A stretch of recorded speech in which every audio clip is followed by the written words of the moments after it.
Life's journey, not random? What if, before your first breath, you sat with a council of beings, reviewed your past lifetimes, and chose this exact path, on purpose? This idea may sound stranger perhaps, strangely familiar.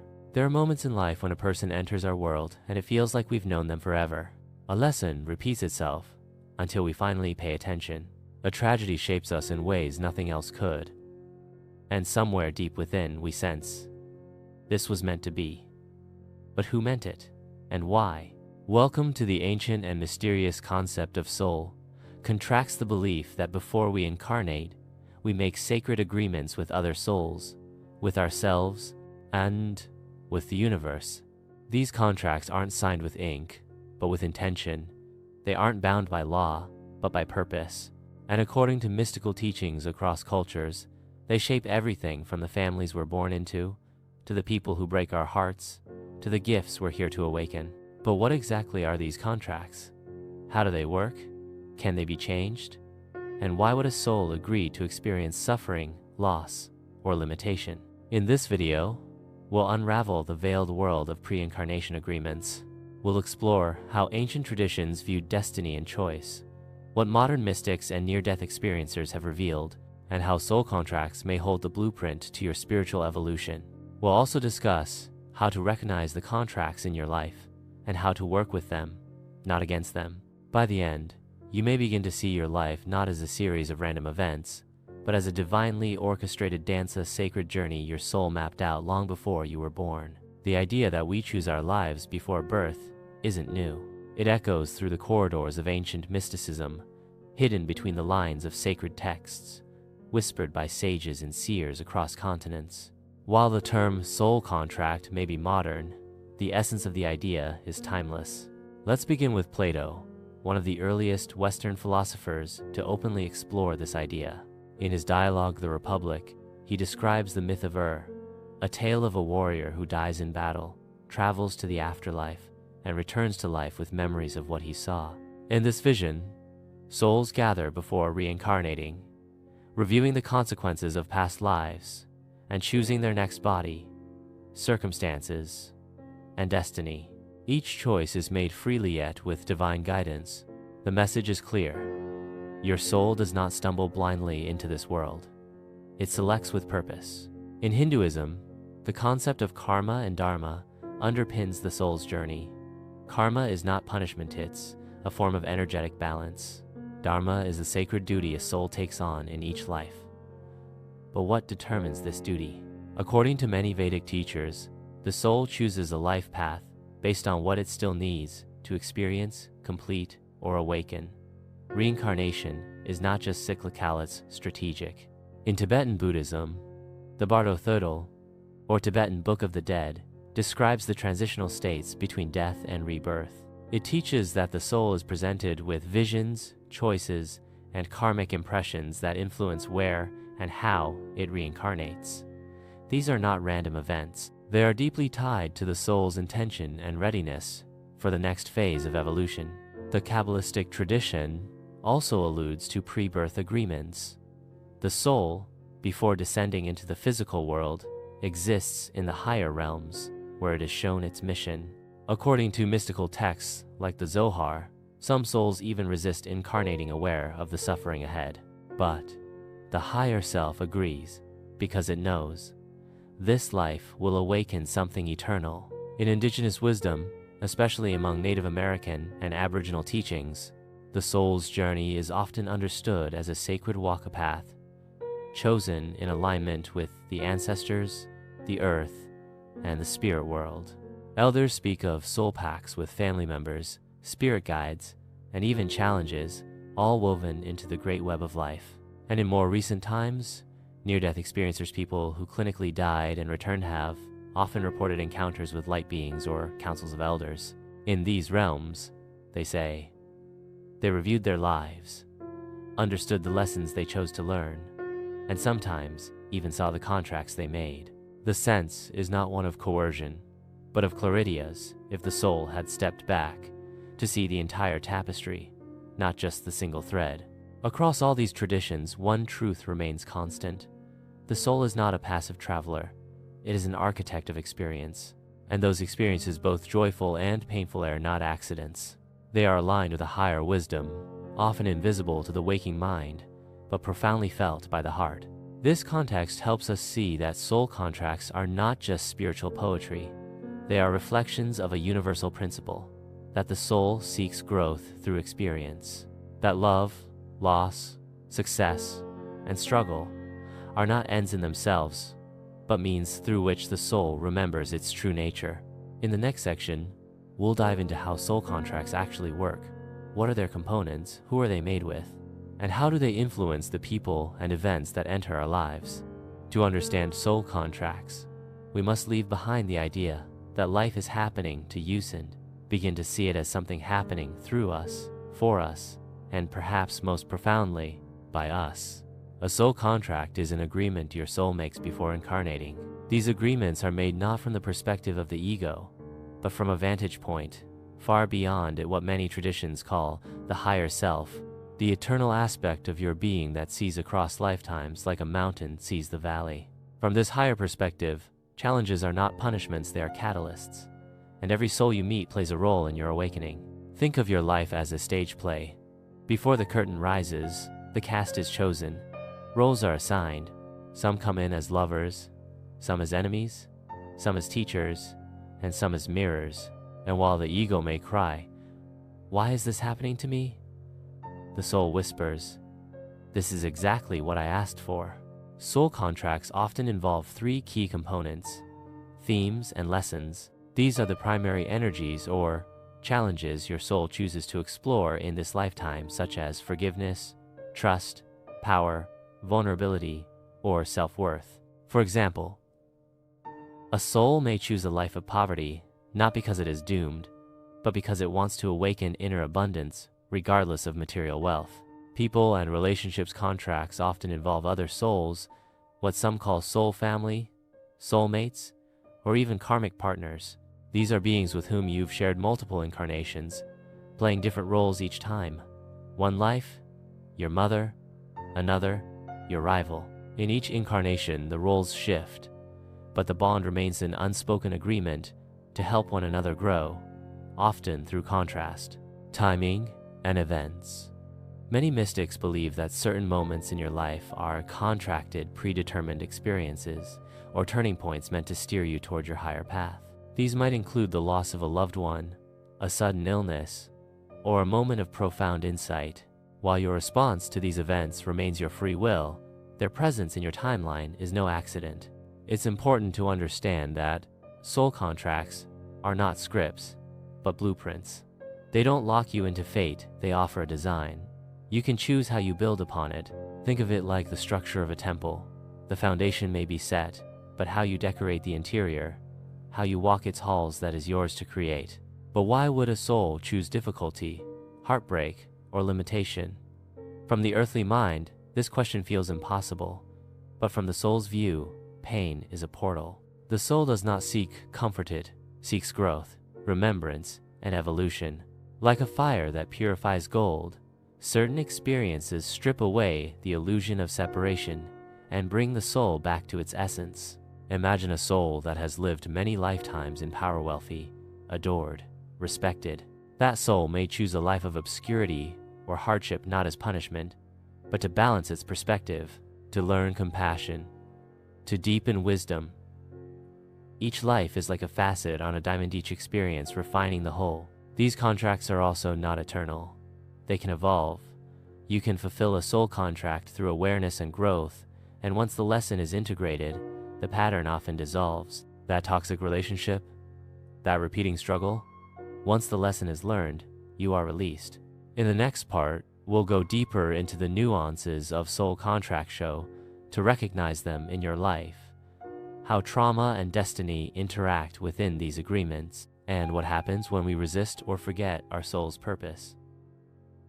We feel soul contracts deeply, or we find ourselves in a situation that feels strangely familiar, like walking into a scene we've already lived.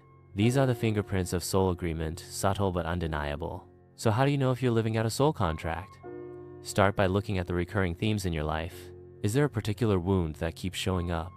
A pattern in relationships, money, self-worth, or health that refuses to dissolve no matter how much you try to avoid it. These persistent lessons are rarely coincidences. They often point to soul contracts designed to awaken you.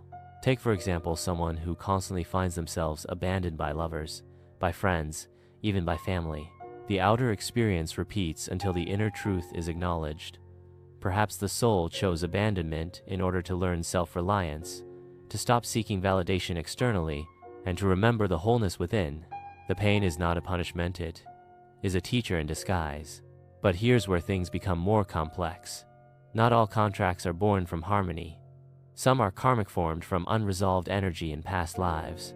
A betrayal that was never healed, a promise never fulfilled, a bond of love twisted into resentment.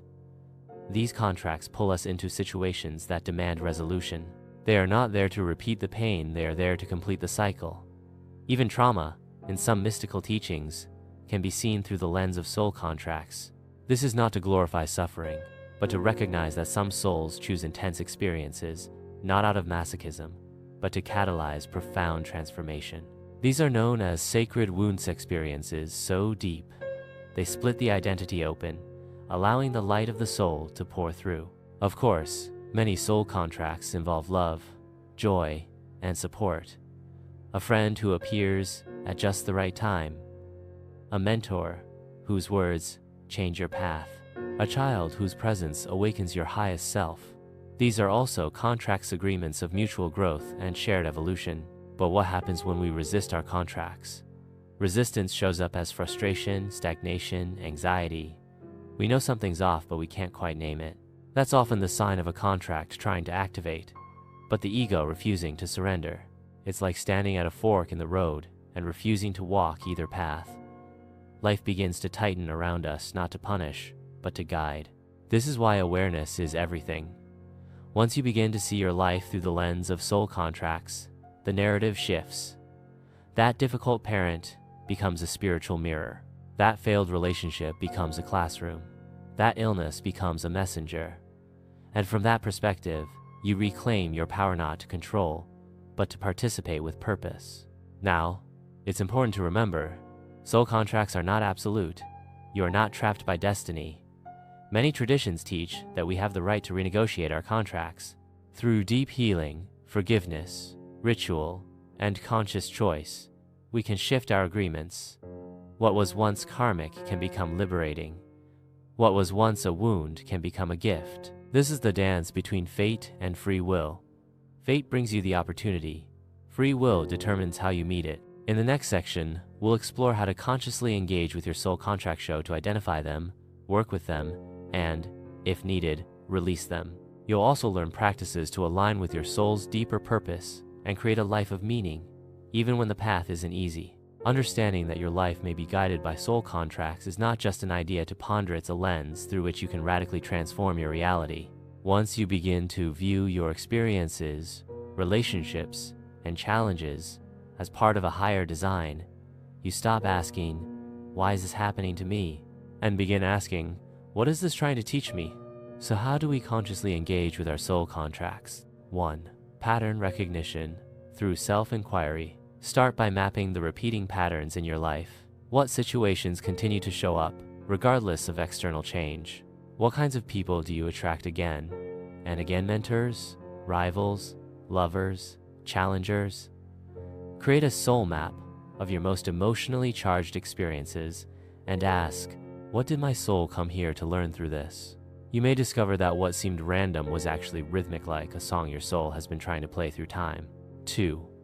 Guided meditation, or journey work. 1 powerful method to connect with your contracts is through deep meditation or shamanic style journeying. Visualize entering a sacred space, perhaps a cosmic library or council chamber, and meeting with your higher self or guides. Ask to be shown a soul contract that is currently active in your life. What do you see? A symbol? A person? A feeling? Trust what arises. This practice isn't about fantasy, it's about aligning with inner truth through symbolic language. 3. Write a soul contract letter. Choose a specific relationship or life challenge that feels significant. In a quiet space, write a letter as if you're addressing the other soul involved in the contract. Begin with, "Before we were born, I believe we agreed." Let your intuition guide the rest. This exercise can bring enormous clarity and emotional release, especially when paired with forgiveness or gratitude rituals. 4. Affirm your soul's willingness to grow. Even if you don't know the details of your soul contracts, you can align with their energy by affirming your readiness to grow. Say aloud or write, "I open to the lessons my soul came here to learn. I trust that everything is unfolding in divine timing.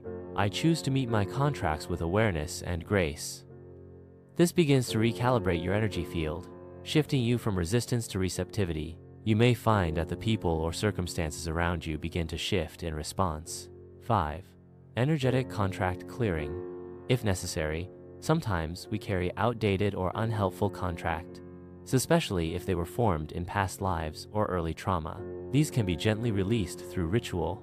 One simple practice is to write the contract on paper describing the limiting belief or recurring pattern, and then burn the paper in a safe, sacred space while saying, "I release this contract with love. I choose a higher path now." This act of symbolic release can open the way for new agreements to form, rooted in awareness rather than unconscious repetition. 6. Work with a spiritual mentor or healer. Sometimes, the contracts we're working with are deeply embedded and hard to see from within. A guide, intuitive, or healer skilled in regression, energy work, or soul path reading can help illuminate what your soul is navigating and how to move forward with clarity. The key is not to seek escape from your contracts, but to meet them with presence and purpose. A soul contract is not a prison, it is an invitation. An invitation to remember who you are, why you came, and how everything can serve your evolution if approached with wisdom. The moment you begin to see life this way, you become more than a passenger. You become a co-creator. You step into sacred partnership with your soul. Perhaps the greatest illusion of the human experience is that we are victims of fate, that life is something that simply happens to us. But soul contracts offer a different vision, that before the first cry of birth, your soul chose the challenges, the triumphs, the lessons, not because you were being tested, but because you were being initiated. Your life is not random. It is a sacred tapestry woven with intention, mystery, and divine intelligence. Every person you meet, every joy you celebrate, every sorrow you endure, they are threads in that design, leading you back to yourself. We've explored the ancient roots of this wisdom, the philosophical foundations that span cultures and lifetimes. We've unraveled how contracts are made, how they shape our paths, and how we can step into conscious alignment with them. More importantly, we've seen that while some events may be destined, your response to them is always yours to choose. And in that choice lies your true power. So as you move through your day, look at your life not as something accidental, but as something chosen. Ask yourself, what might my soul be trying to learn here? Who are the teachers disguised as friends, lovers, or even enemies? What agreement might I be fulfilling right now, consciously or not? When you begin living from this level of awareness, everything changes. Your suffering gains meaning, your relationships deepen, your sense of purpose sharpens. You stop fighting your path and begin to walk it with reverence. If this message resonated with you, take a moment to reflect, sit in silence, breathe, ask your higher self to reveal just one contract active in your life. Then listen. The answers will not shout, but they will whisper, and those whispers can lead you home. If you're ready to explore more hidden truths, ancient teachings, and practical tools for spiritual awakening, subscribe to join us on this journey beyond the veil. Because you didn't come here by accident, you chose this, and now it's time to remember why.